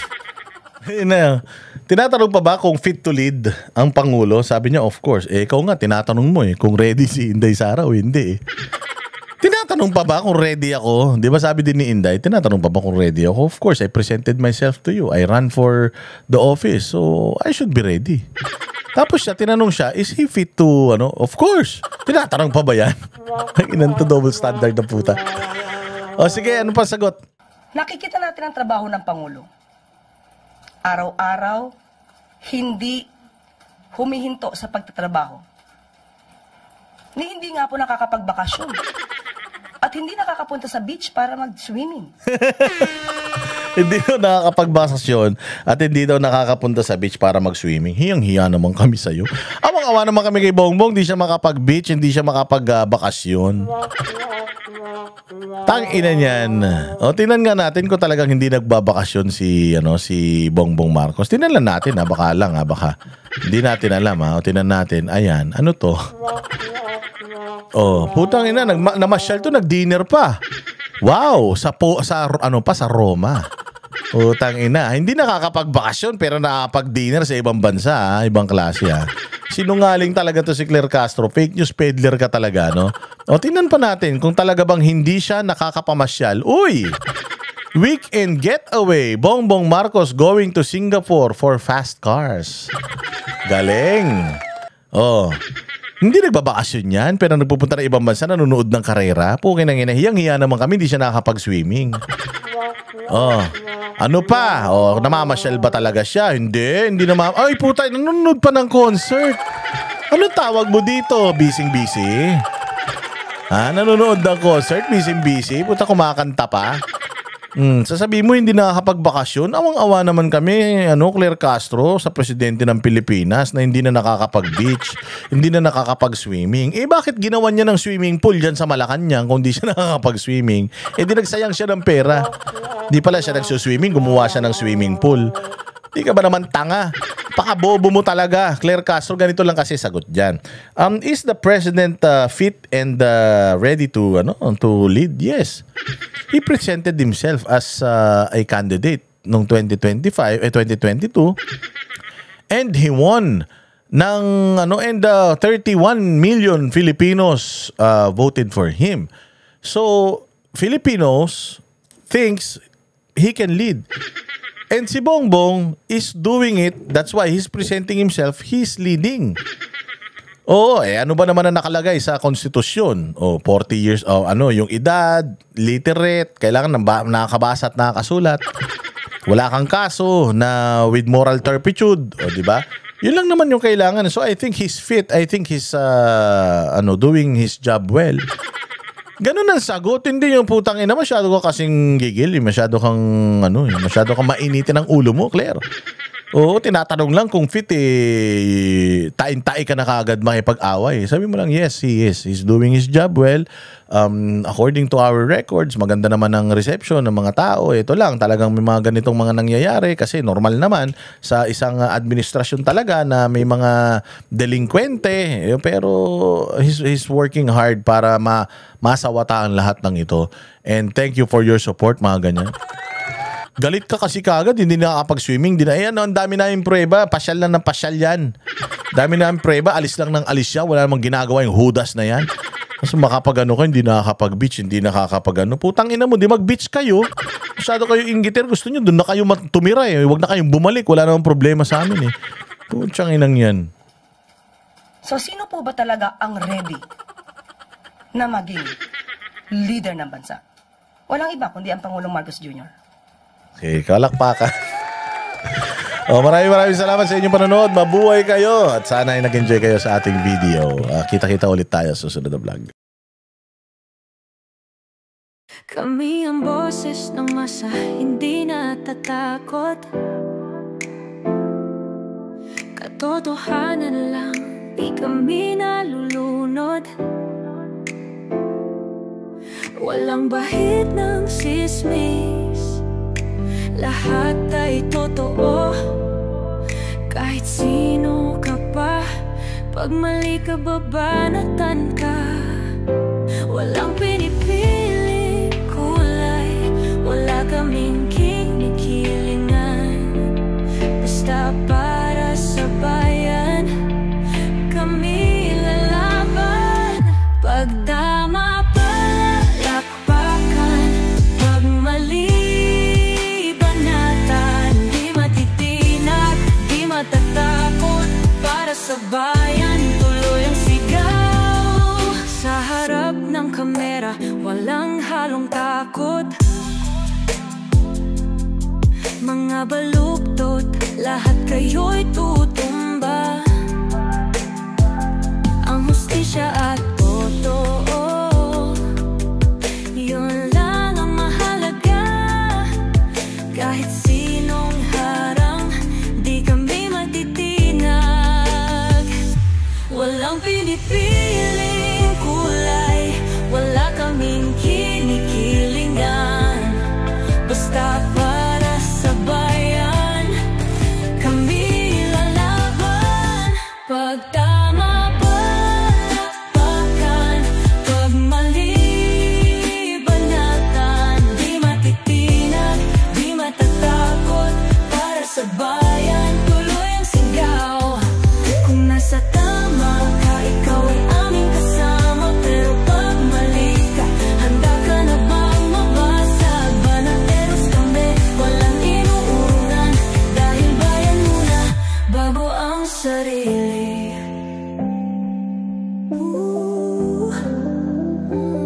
Bago ang sarili.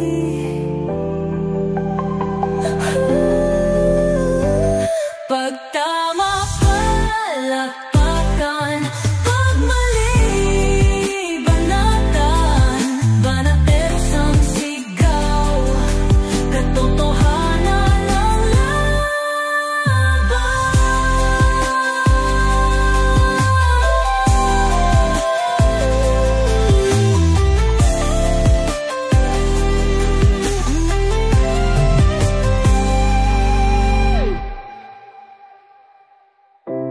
Sa